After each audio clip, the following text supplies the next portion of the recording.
Welcome back to the deep dive on the property market. Today, we're diving into the notorious one-bedroom condo here in Singapore. Yeah, exactly. So, we've got this one-bedder unit, often tagged as hard to sell by agents. What's your take on why it's got that reputation? Well, it mostly comes down to the limited buyer pool. I mean, a one-bedder really mostly appeals to singles, young couples without kids, and investors chasing rental yield. Mm-hmm. Right. And in Singapore, the competition is fierce because there's an alternative for many locals, the HDB flat, which is often bigger and, more practical for a family. Exactly. Buyers sometimes prefer renting for a while and then jumping straight into a larger property, completely bypassing the Yeah. one-bedder. That makes sense. And then there's the whole shift on the foreign buyer front. How has that played into the scenario? Oh, big time.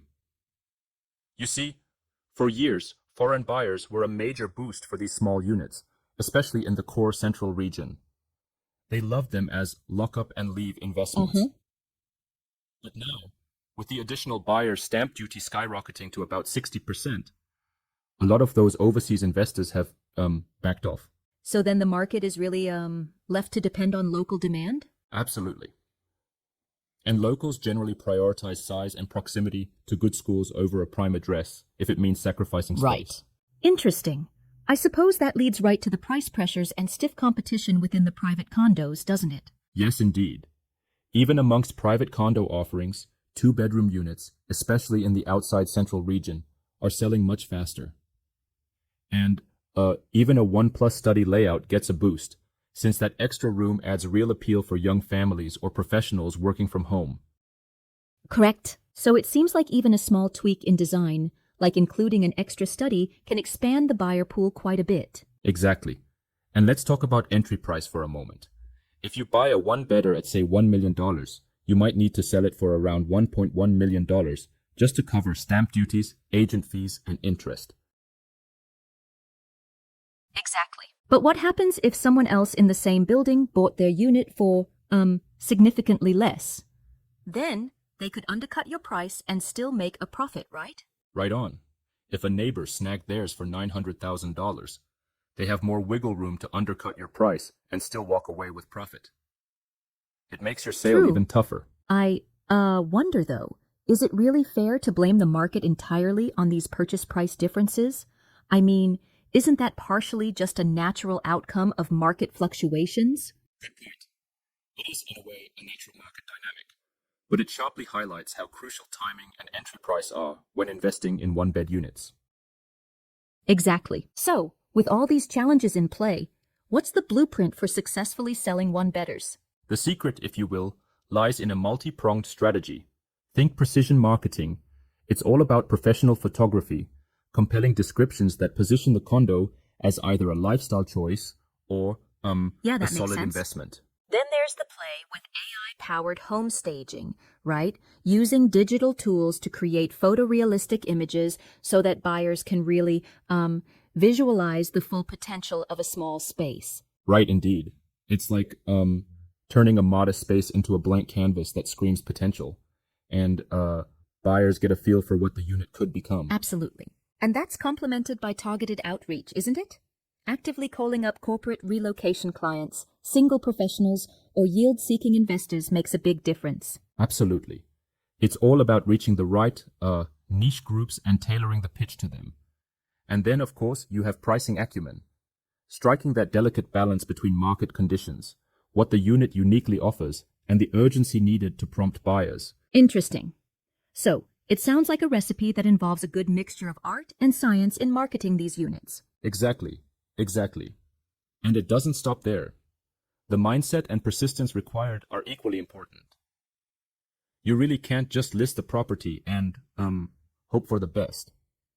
It requires proactive follow-ups, quick strategy adjustments, even a bit of flexibility in terms and presentation. Right. So, in a way, being successful with a one-bedder is almost like being a chef. You need the right ingredients and the skill to mix them at just the right times. That's a great analogy. It's like, you have your main ingredients, price, marketing, design, and then the chef or the seller needs to stir them together just perfectly.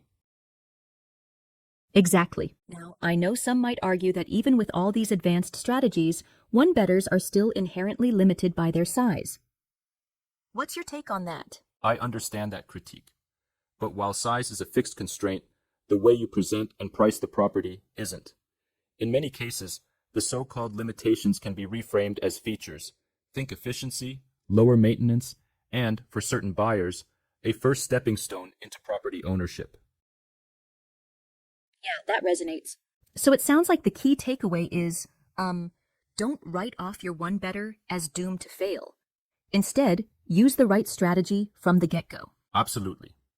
Whether you're considering buying one or planning your exit strategy down the line, it's all about understanding the market dynamics and implementing a proactive, well-thought-out plan.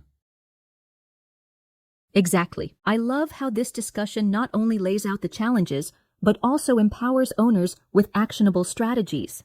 It's, really a game changer when you think about it from an investor's view. For sure.